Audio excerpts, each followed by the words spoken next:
welcome to Turn the Page, the official podcast of the Syosset Public Library.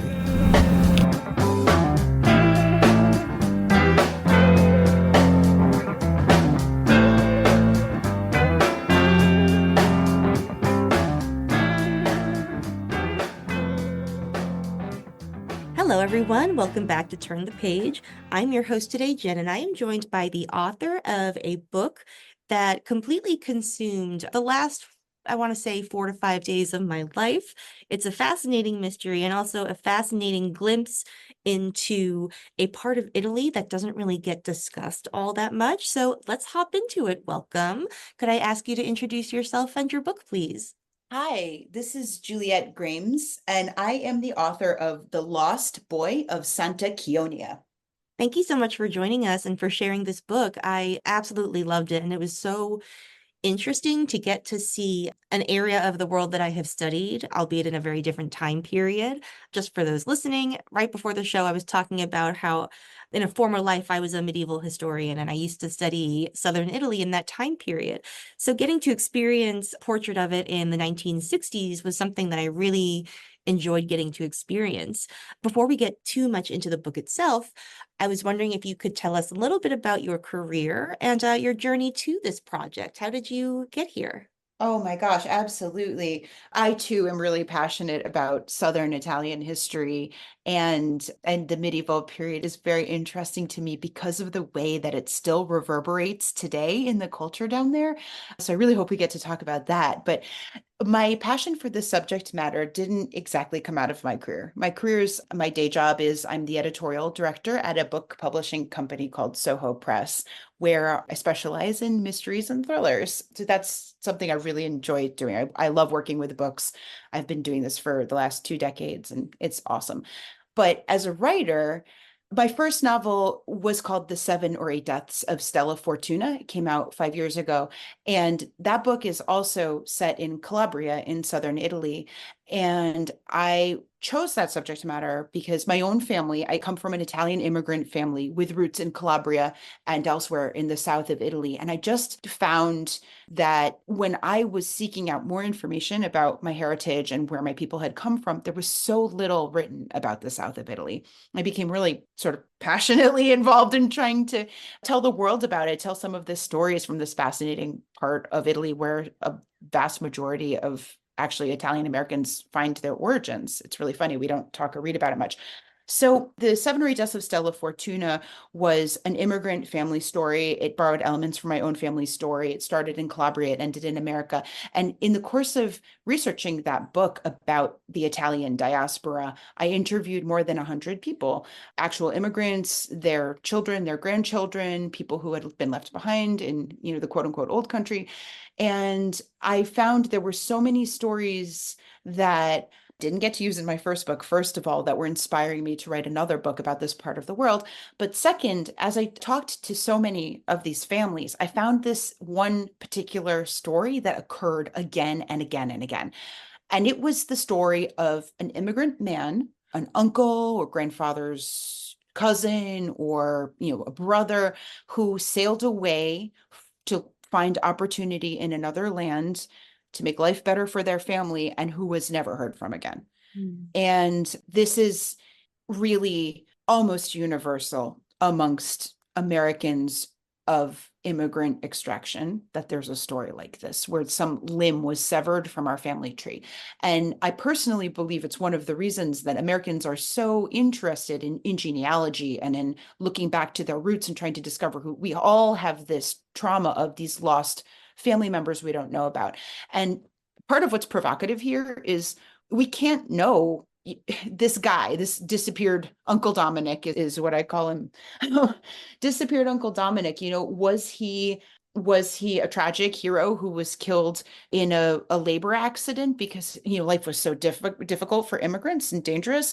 Was he perhaps a victim of an organized criminal syndicate that there have always been those mafias that prey on marginalized populations, especially immigrants. Was he maybe just a total scoundrel who ran away from his family and, just didn't want the responsibility of ever coming back? We just don't know, right? These missing men, and we're looking for them. And sometimes the stories hit really close to home. I have a couple in my own family that came out during my research process. So, I mean, talking about this, no matter how many times I talk about this, I get goosebumps when I think about those lost men. And I confess that every time the goosebumps came up, they began to coalesce as I was doing this research into my crime fiction editor's mind. And I was like, this is the perfect premise for a murder mystery. Where did these missing immigrants go? Were they victims of crime? Were they murdered? Were they runaways?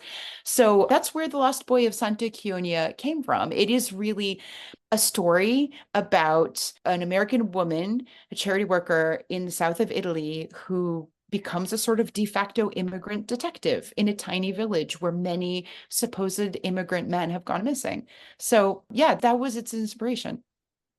That is such a fascinating story. And yeah, I was really taken by, the way that it treats, I think, being Italian American and returning to Italy and sort of the unexpected culture gap that can also kind of happen.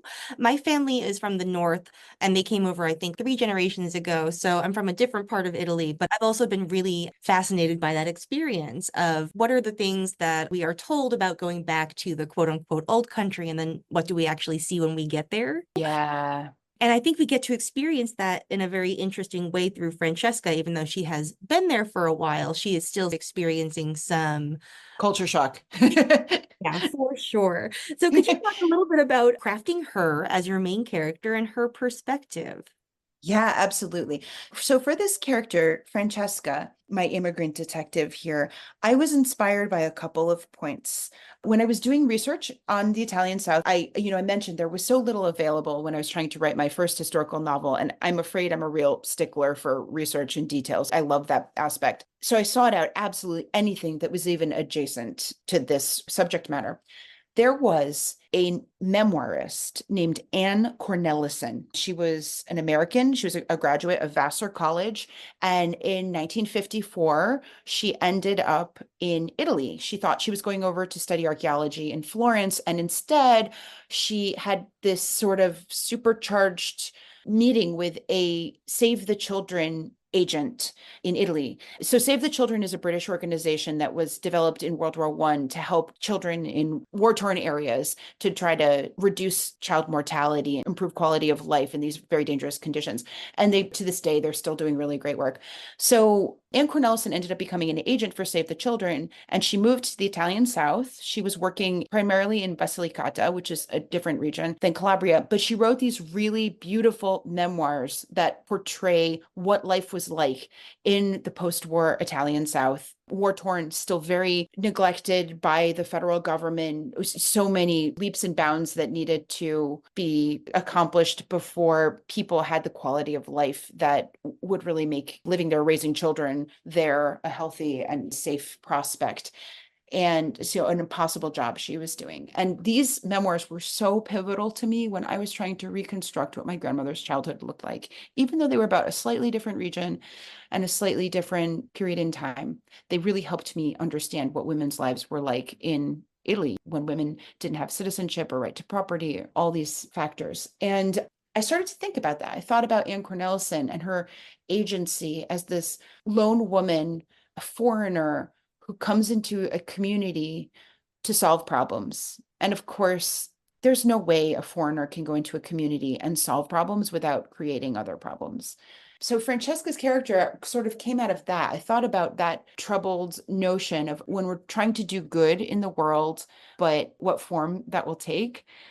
And is there a way to perform humanitarian work that is not violent toward the people you're trying to help? These are all questions that were really, really interesting to me. I don't want to spoil those memoirs for you in case you read them, but they raise a lot of these questions. So Francesca, I wanted to channel into her a person like myself, a person who's always looking for a way to be good and who's looking for a way to make the world a better place. And encountering the fact that in order to do good, you really have to be open-minded to the fact that what you think is good may not be good for everybody. And I think that's where Francesca's character came from. She's born in 1932, and this book is set in 1960. So when we meet her, she's 27, turning 28. I matched her bio data to my grandmother's, and I used my grandmother's name for her. So not my Italian grandmother. I actually used my American grandmother as a source of inspiration.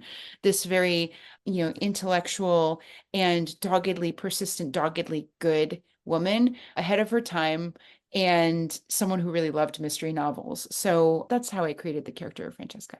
Wow. Yeah, that is a fascinating origin for her. And I really do enjoy her perspective. There was a line in the book that I was thinking of while you were talking. I think you say that Francesca realizes that humanitarianism is always sort of a little bit of colonial violence, I think is Yes. the Yeah. key.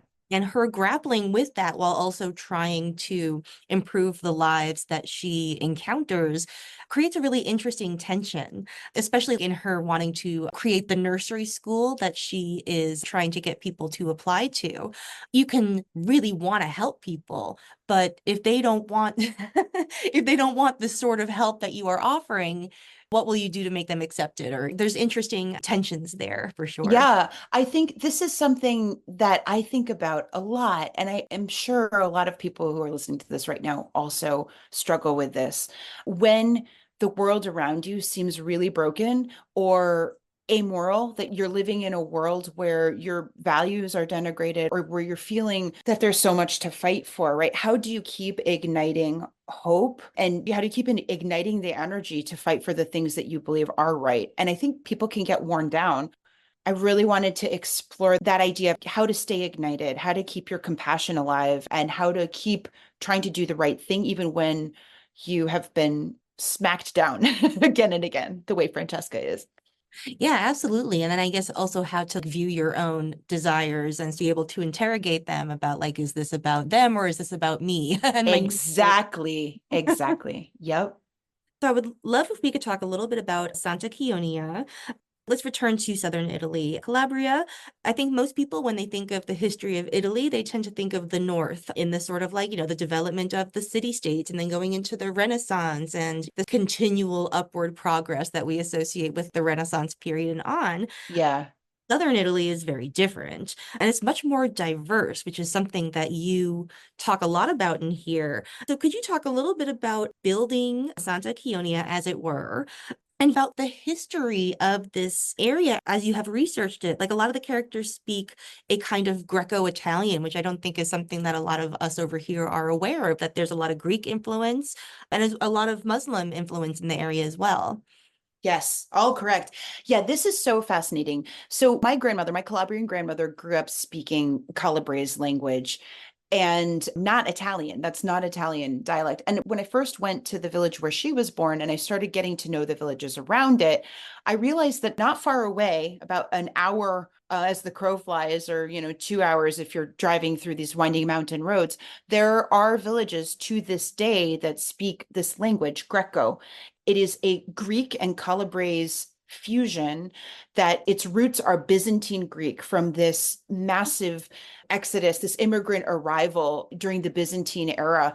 But the thing is that even before the Byzantines arrived in Calabria, it was a classical Greek city-state. You read about in classical literature, when you read about Magna Graecia, that's referring to Calabria, it's referring to Sicily. These were the city-states where Homer's Odyssey has seen set in Calabria. Pythagoras was famous in the city of Croton, which is in Calabria. That was Greece, right? During this time. So it's not that there is an ethnic or linguistic minority in Calabria exactly. It's that, in fact, everyone was Greek. Everyone spoke Greek, this Greco language. And gradually, starting in about the 1500s, Italians started to take over, especially in northern Calabria, where there was a lot more correspondence with northern parts of Italy. And then it trickled down, and one by one, the villages sort of turned into Italianate language speakers until you get only these holdouts deep in the Aspromonte Mountains, which are the southernmost point, the most inaccessible part of Calabria, where some of these mountain villages like at the time of World War II, they were not connected by road to any other village. One of my favorite facts about Calabria is that its name, Calabria in Greek, it means fertile land. And it was so fertile. There was so much amazing resource there that all of these people from all over the Mediterranean wanted for about 3,000 years. So Calabria has been continuously invaded by people from all over, the Greeks, the Romans, the Phoenicians, later the Normans, the Emirate of Sicily. You have the Bourbons, Spanish Bourbons, who were there for the longest time. Everyone's coming to take what's good there. So these mountain cities, some of them were built by people just fleeing from the shores, fleeing from the raiders. They're purposefully remote. They're purposefully secretive. And that inflects the culture. They're also often purposefully independent, fiercely resistant to the national rule. People in these villages often do not identify as Italian. They will first identify as a citizen of their village. And that survives to this day. It's really, really fascinating. So, one thing that I should also point out is Calabria, unfortunately, these days is perhaps best known for its native mafia, which is called the 'Ndrangheta. And I think the name 'Ndrangheta is not as famous as, Cosa Nostra or Camorra, but it's the bigger mafia. It's the more dangerous mafia. It's really insidious. It controls human trafficking and cocaine and heroin channels across most of Europe. Like it's a big bad beast. And it's from Calabria. And the name 'Ndrangheta doesn't sound like Italian to you. It's because it's not. It's Greek, like Indra from like andro, as in man in Greek, and geta meaning to struggle. So like a man of honor who struggles. So I don't think it's a coincidence that these secretive and oppressed villages in the remote mountains, which have fiercely resisted the colonial impact of all of these people who've come and tried to rule them over the years, is also the home of a highly secretive criminal organization that uses a Greek name to identify itself. It's this kind of organized criminal culture is often a product of marginalization, right? And so there's a lot of untold history in there. There's a lot to explore. And I hope I've been able to do some of it in this book.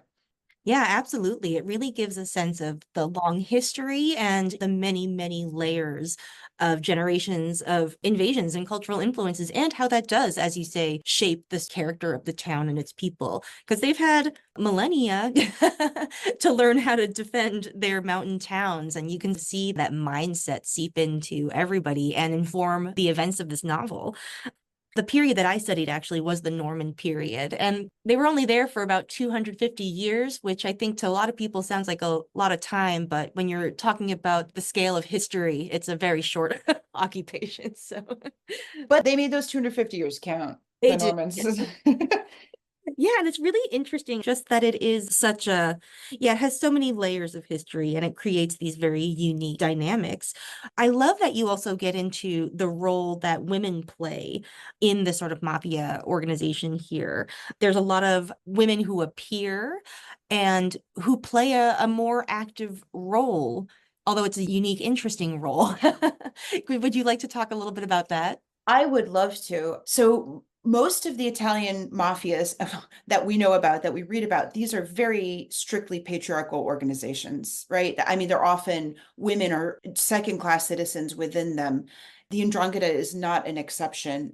Famously, women are essentially enslaved to the model of secretive living that is required here. And there's actually, if you want to read more about the darker side of this, there's a book called The Good Mothers by Alex Perry, which is about modern 'Ndrangheta women, mothers who have tried to escape from this system.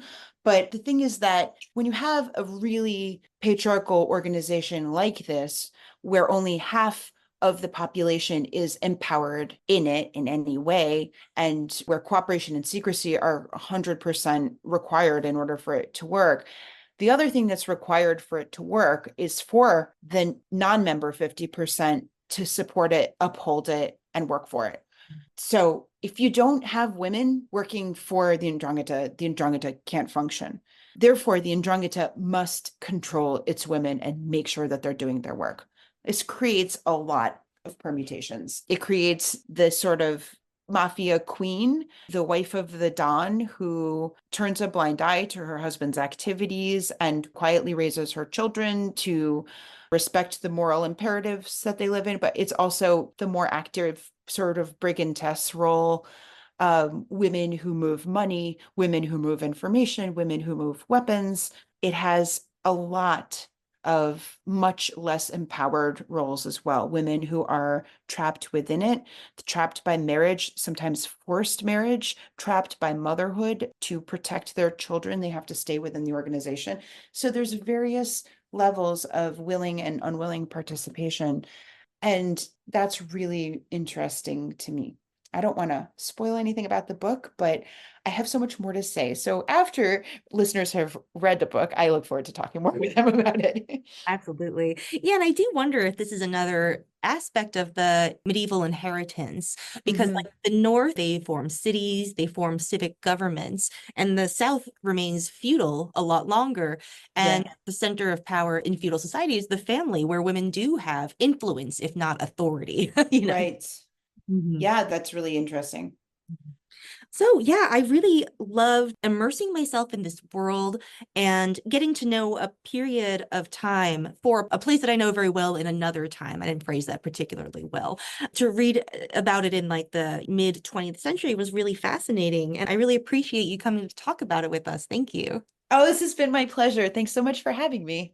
No problem. So just to wrap up, what are you working on? I know that authors can't always talk about stuff that hasn't been announced and that it can be difficult, but is anything on your horizon? It definitely is. I love to write historical fiction. So for me, the research and writing portions of the novel, they'll overlap each other. So what I've been working on now, I've been working on it for about 2 years. I'm about to start writing, but it is a story about World War I in Italy. It's a war that two of my great-grandfathers fought in that has always fascinated me because there's so little known about it. And so I will just leave you with that. I'm working on a narrative about a violinist soldier in World War I. Ooh, that sounds very interesting. Yeah, I would love if you want to come back and talk about that one. We can wrap up our conversation about this book and we can talk about that one. That would be awesome. Yeah. All right. Well, thank you again. This has been really lovely. Thank you.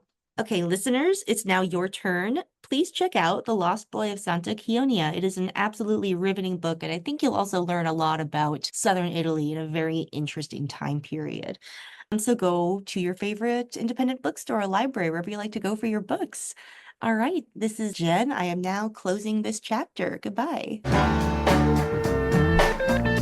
It's time to close this chapter of Turn the Page. Join us for the next episode.